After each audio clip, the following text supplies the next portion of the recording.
Is the load you are carrying heavy? Is it so heavy it makes your back hurt? This is Vince Miller. Our text today is from Matthew chapter 11, verse 28. It reads, "Come to me," says Jesus, "all who labor and are heavy laden, and I will give you rest."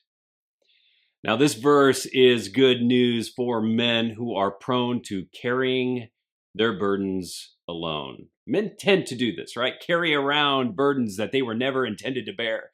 Every man does this. Some men do it because they have this selfish tendency for self-sufficiency. They have convinced themselves that it's vital to be proficient, popular, or powerful.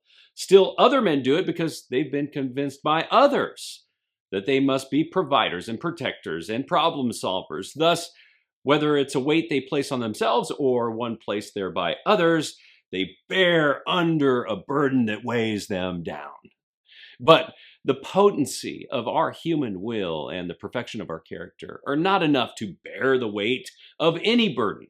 This is because our will and our character cannot bear this weight. They weren't designed to, because our will and character are feeble and fragile to begin with.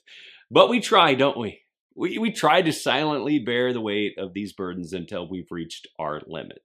For some, these limits are less. For others, they may be more. But when we hit our limit, we finally feel the weight of it. And then we become overwhelmed and exhausted.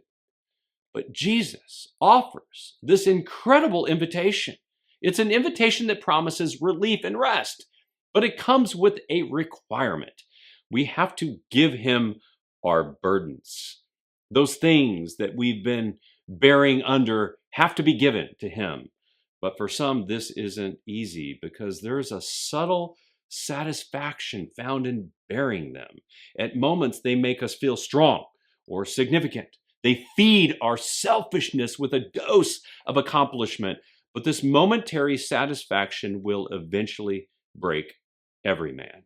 And until a man can entirely believe that only Jesus can bear these burdens, he won't hand them over and find the relief and the rest he wants and needs. So today, hand that burden over. It's pretty easy to identify. It's that thing you're anxious about. You thought about it many times over the last few hours. It kept you awake last night. It was your first thought this morning. You've even talked to many others about how to handle it, but you have not handed it over. Whatever it is, believe that you are not designed to bear it. Let Jesus relieve you of it. That's his job. He's the Savior. He wants to save you from your burden, small and large, because he is ready and able to give you rest. You can visit me at vincemiller.com and live all in for him who lived all in for you.